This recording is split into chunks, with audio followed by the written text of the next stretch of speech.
My name is Santosh Sinha. I am a physics teacher.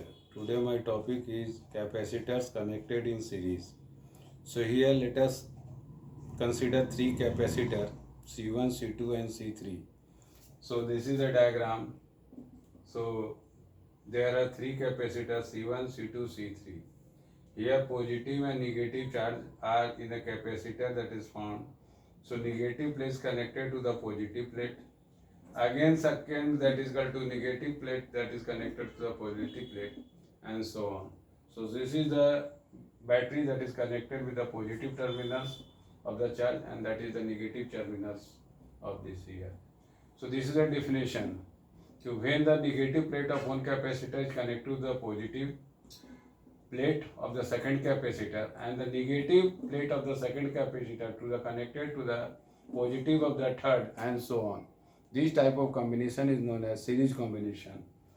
So here in this figure, charge is same everywhere because charge is passed through here. So potential difference will be different here. V1, V2, V3. There are three potential difference from the capacitor C1, C2, C3 respectively. So in this figure, potential difference that is equal to V barabar V1 plus V2 plus V3. This is equation number 1. We know that is the capacitor is equal to charge by potential difference. Here that is equal to potential difference is equal to charge by capacitor. Means capacitance that is equal to C.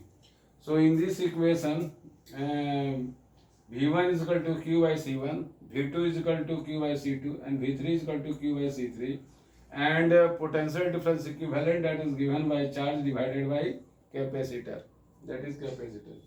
So putting equation 2 in equation 1 we get Q by C that is equal to Q by C1 plus Q by C2 plus Q by C3. Taking Q common on the left hand side, so that is equal to 1 by C1 plus 1 by C2 plus 1 by C3. Q cancel out from the left side and right hand side. So that is equal to C1 divided by Cs. S means series combination.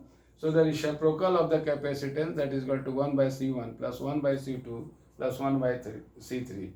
And like in that is equal to n here, that is equal to then plus dot dot dot that is equal to 1 by Cn also. So this is the very general formula for the capacitors connected in series. This is the three combination. We can connect n type of capacitor. So the formula will change here, like that is equal to this. So this formula is very useful in solving numericals of the capacitors connected in series. Thank you. Take a screenshot in this video.